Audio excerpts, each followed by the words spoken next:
आप सबको नमन करते हुए डॉक्टर मनमोहन सिंह जी के बारे में बहुत कुछ बोलना या मौन रहना ये सबसे बड़ी बात है, क्योंकि पूरी दुनिया उनके काम को जानती है। लेकिन डॉक्टर मनमोहन सिंह जी के बारे में जो सबसे फेमस बात रही कि वो मौन थे, ज़्यादा बोलते नहीं थे। तो डॉक्टर मनमोहन सिंह जी के जो मन में विचार थे या जो उनके करतूत थे कि मैं मौन था, मैं मौन हूँ और मैं मौन रहूँगा, क्योंकि मौन वो ही हो जाते हैं जिनको सब शब्दों के अर्थ समझ आ जाते हैं। और जब आदमी का नॉलेज, जब उसकी गगरी भर जाती है तो वो मौन हो जाता है। ये बच्चा 1932 में 26 सितंबर को जमा, अंग्रेजों का राज और देश की गरीबी हालात को देख के मौन हो गया था। उस बच्चे ने इस देश की चिल्ला पुकार, इस देश की गरीबी सुनी। इसलिए सरस्वती का आशीर्वाद लेने के लिए पंजाब से लेके यूके तक, ऑक्सफोर्ड यूनिवर्सिटी तक गया। और आज हम करियर कैसा बनाया जाए, हम एजुकेशन देते हैं बच्चों को बुला के। हमारी सब पार्टियां अलग अलग तरीके से। उस टाइम पे उस बच्चे को किसने बताया होगा कि जो पार्टीशन से अमृतसर दरबार साहब आया कि आपको एजुकेशन लेना है, माँ सरस्वती का आशीर्वाद लेना है, क्योंकि आपको अपने देश को अगर पैर पे खड़ा करना है तो वो समझना पड़ेगा। ऐसे इकोनॉमिक्स मनमोहन सिंह जी, जिन्होंने 5 बड़े महत्व काम जो गुरबाणी के हिसाब से किए। उनके फेवरेट संगीतकार जो थे, जो कीर्तनकार थे, वो भाई जसबीर सिंह जी पौंटा साहब वाले, जो उनके ऑफिस में कीर्तन करते थे। वो यहाँ पे अपने गुरुद्वारा साहब में भी बहुत बार आके गए। और मैं एक बात याद करना चाहूँगा, बाकी तो सब हमारे महत्वपूर्ण लीडर बताएंगे, कि जब उन्होंने अपना पहला बजट पेश किया था 1992 में, तो गुरु गोविंद सिंह महाराज जी ने कहा था, उसी को उन्होंने उस बजट में याद किया था, देव शिवा बरमोहे शुभ कर्मंते कबू न डरो, न डरो हरि सो जाए, निश्चय कर अपनी जीत करो। क्योंकि उनको उस समय पता था, वो एक सच्चे सिख थे, कि इस समय देश के हालात बहुत बुरे हैं। अभी पत्रकारों ने, अभी आज तक ने कहा कि मनमोहन सिंह जी क्लियर बोलते थे कि मेरे जाने के बाद देश मेरे को याद रखेगा, और कंटिन्यू आज तक से लेकर सब न्यूज चैनल ने याद किया। और उस समय ऐसा कह रहे थे, जब नरसिम्हा राव जी ने उन्हें चांस दिया था कि आप फाइनेंस मिनिस्टर बनो, कि खाड़ी युद्ध चल रहे थे कि अगर फेलियरिटी होगी तो मनमोहन सिंह की होगी और सक्सेस होगी तो सरकार की और बाकी होगी।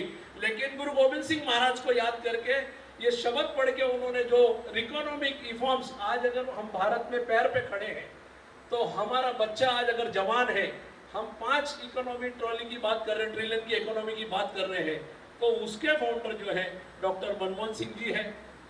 गुरु नानक देव जी महाराज बोलते हैं, कीर्त करो, वर्ण छको और नाम जपो। वाणी तो हम सब पढ़ते हैं, लेकिन डॉक्टर साहब ने गुरबाणी को ध्यान रखते हुए कीर्त करो मतलब मनरेगा चालू करके दिया था कि हर हाथ में काम मिलना चाहिए, चाहे कहीं पे भी गांव हो, ये हो।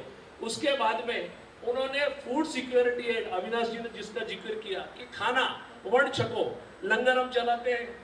यहाँ पे संदीप जी खड़ेकर हैं, अरविंद शिंदे जी हैं, सबको पता है कि वही बात को रख के हमने कोरोना में कंटिन्यू लंगर चलाया। संदीप जी को भी पता है, सर पता है, कि वही आशीर्वाद लेके मैं इतना ही शॉर्ट में कहना चाहूँगा कि जिसने सब शब्द समझ लिए थे वो मौन हो गया था, उसको आत्मज्ञान प्राप्त हो गया था, और उसको गुरु नानक का जो ज्ञान प्राप्त हो गया था, उसको बौद्ध का ज्ञान प्राप्त हो गया था, उसको पूरी दुनिया के सब भगवानों का ज्ञान प्राप्त हो गया था।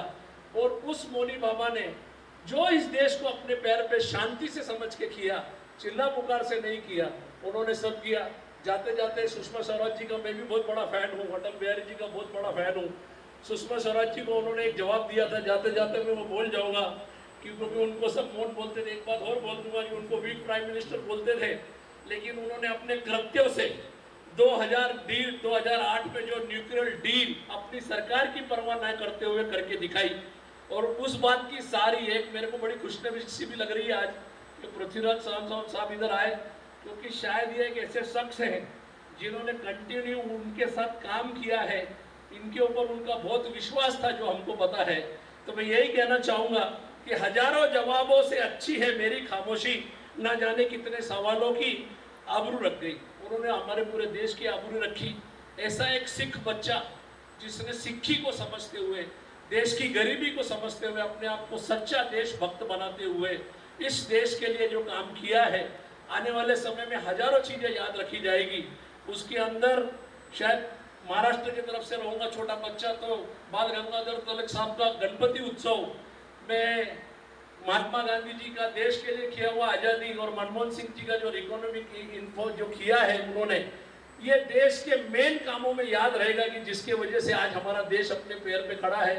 मैं पूरे सिख समाज की तरफ से, पूना के सिख समाज की तरफ से, पूना के ऐतिहासिक सबसे पुराने गुरुद्वारा गुरु सिंह सभा की तरफ से मैं डॉक्टर मनमोहन सिंह जी को जो श्रद्धांजलि पेश करता हूं, और जो वह हमारे लिए शिक्षा मार्ग शांति से रख गए हैं उसके ऊपर चलने का वादा करता हूं।